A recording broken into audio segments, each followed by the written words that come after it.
Alright, so we back here for another one, and this time we're doing an album review for the new Joey Badass project entitled 2000. So before we get into the review, if y'all could y'all please like, subscribe, and comment on this video, especially if y'all digging the content and stuff. It really helps the algorithms and stuff like that. So yeah, bro, without further ado, man, let's get ahead and get into it. So this is Joey Badass's first project since All American Badass, which dropped back in 2017, bro. It's crazy, because that was like one of the first albums that I ever reacted to or whatever, one of my first, earlier videos. But yeah, bro, it's been like 5 years since he dropped, a full-length project. In between that, he's had earlier this year, I think at the end of last year, he dropped like the Light Pack, which was like a little 3-song EP to sort of anticipate what was going on with this album. And then he also had like this, if I'm not mistaken, it was like a Beast Coast compilation project that dropped back in like 2019, 2018, if I'm not mistaken. But for the most part, musically and stuff like that, you hear him on features and stuff, but he been on his acting shit for the last few years. But yeah, bro, with this album right here, man, it's nice to see, Joey sort of getting back to the music, bro. 5 years, bro. It's crazy, man, because it's funny. First song of the album, he literally sort of addresses it where it's he says something I could wait 5 years and drop, because my shit is timeless and stuff like that. And it's okay, I ain't gonna lie, Joey Badass, he got some stuff that I consider classic, but I feel like it's, it's just too far in between, bro. And I ain't gonna lie, I was getting to that point with Joey where I was just bro, I ain't gonna say you fell out, but I was just damn, bro, drop something, man, please. Cause as a fan, it was just dude, I just feel like you just totally forgot about just the whole music aspect. But with this project right here, bro, I really do feel man, he gave, in my opinion, I feel like he gave me what I was looking for. He really did. First, I was just starting out with the production and stuff on this project. The production on here, for the most part, I like what they did with it. First off, bro, shout out to Static Selector, bro. I love Joey Badass and Static Selector together. I like Static Selector production. I ain't gonna lie, I kind of consider him up there with the damn what's my boy name, Uncle Al, the Alchemist and shit like that.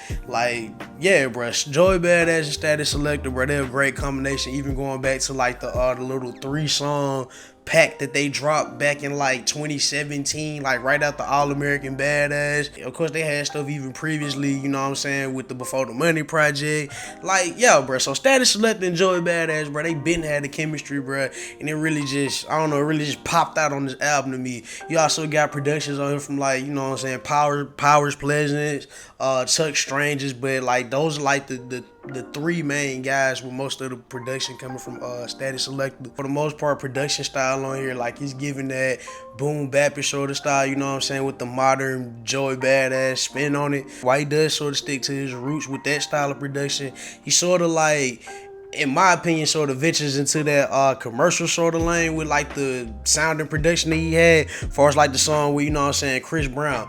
That song right there, just the production wise stuff that feels like your R&B, that feels like your R&B single that you will hear on the radio. But, not saying it's bad. I really do fuck with that song, I ain't gonna lie. Cruise Control, to me, that's definitely one of the ones that sound like it'll be a nice single or something for the radio.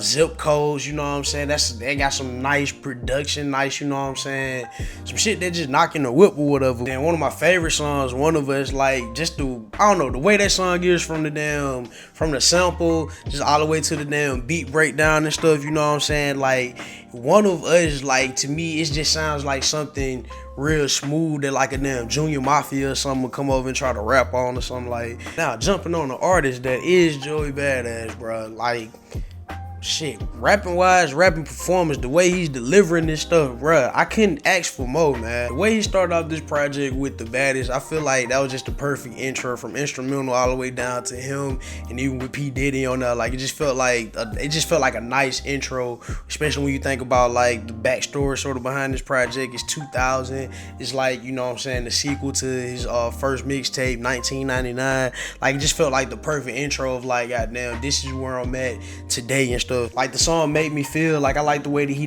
attacked that production. Like production wise, like I feel like that was more so like of your sort of like soft boom bappy sort of rap, but the way that he was just attacking that damn production, like the way that he was just flowing over these beats and stuff, bro. It's just, he sounds like hella inspired. He's even bringing back stuff like with his voice and stuff, like I paid attention to it at the end of the song Eulogy, like when he does that I don't know, he does this thing where he pitches his voice down or whatever, and he sounding like this the way he's rapping and shit. Like it sort of reminds me of like how they used to do, you know what I'm saying, back on the older pro era joints and stuff. Like even going back to his older, like even on the song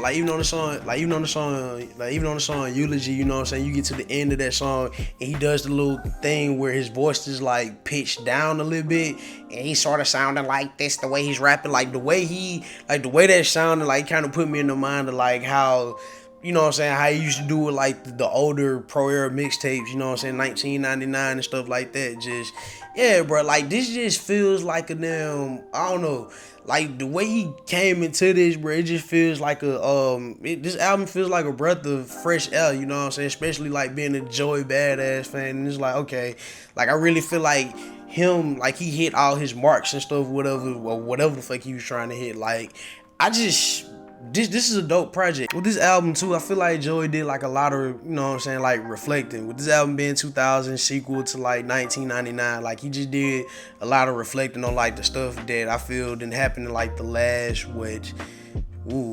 last 10 years or whatever, you know what I'm saying. Just, you know what I'm saying, he touched on like him and X, you know what I'm saying, linking up and stuff on the song like Head High, which is crazy, bro. Like hearing him and X like on that Question Mark project, bro, it was so dope hearing them folks together. Like I would just hate like that was the only song that we ever got between those two.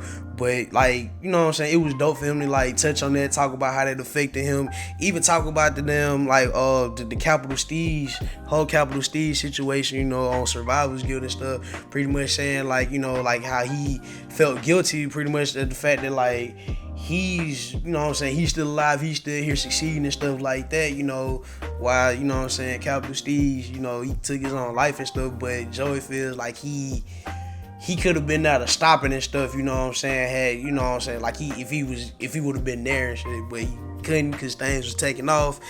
It was, bro, like it was a lot, bro, for him to, like, you know what I'm saying, touch on that, because it's crazy. Like I always, you know what I'm saying, thought about that. Like I feel like he's talked about Capital Steez, but he ain't really just, you know what I'm saying, just touched on how he made it, like how, you know what I'm saying, how it made him feel and stuff like that, you know. But yeah, bro, like I feel like he did like a lot of reflecting on this album, you know what I'm saying, just even like I ain't even know like he, you know, he had a daughter and stuff like that, or even just talking about like him and his love life, how just, you know, fame and stuff, or just, you know, just him blowing up, you know what I'm saying, as a rapper, and kind of like it's sort of kind of affecting his relationship, you know what I'm saying, with his significant other. Even just jumping into the features, bro, I feel like the features on here hit they mark. Like the P Diddy feature, like I'm not really surprised by that, but it's nice to have like P Diddy on here, especially like for the, you know what I'm saying, for the intro and stuff.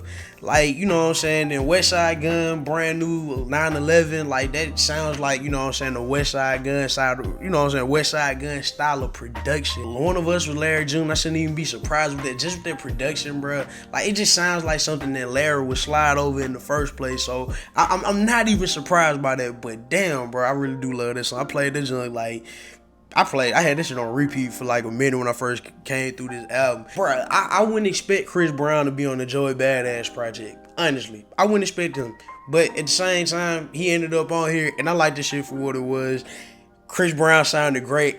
Like I said, bro, this sounded like one of them songs that'll be put on the radio. Capella Gray sounded good on this song too. Like it's just like this overall song right here. Like I feel like this is one of them ones that it's like a radio single that'll like get people, like maybe people will gravitate to Joey or some shit. And even the Jid feature. Honestly, bro, when it comes to features, especially with Jid being on the feature, I'm used to Jid just taking over.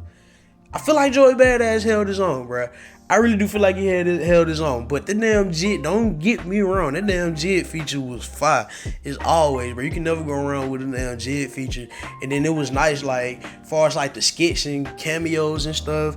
Like, besides P. Diddy, I don't know who the other guy was, but then I knew on one of them, like when Ab Soul was talking about, you know what I'm saying, capital steeds and stuff like that. Like I knew that immediately. I was like, wait a minute, is that Ab Soul?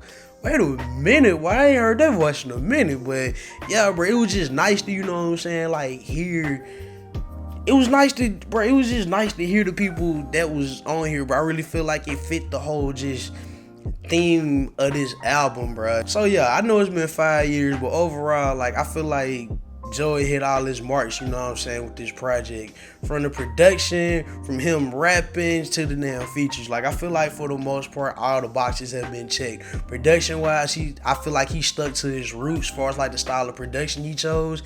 He did get outside of the box here and there a little bit as far as like, you know what I'm saying, with the song with like Chris Brown and stuff like that. The song with Chris Brown dope to me. I like it. But yeah, bro, like I feel like he hit like all the marks. This album to me feels like a reflection of like all the stuff that he done went through for like the last 10 years, touching on like, you know what I'm saying, his friend Capital Steeds and stuff like that, and people that died and stuff, and just how everything that affected him up to this point. So yeah, bro, this is a dope project. Totally recommend it. That probably one of my favorite projects this year. Boom.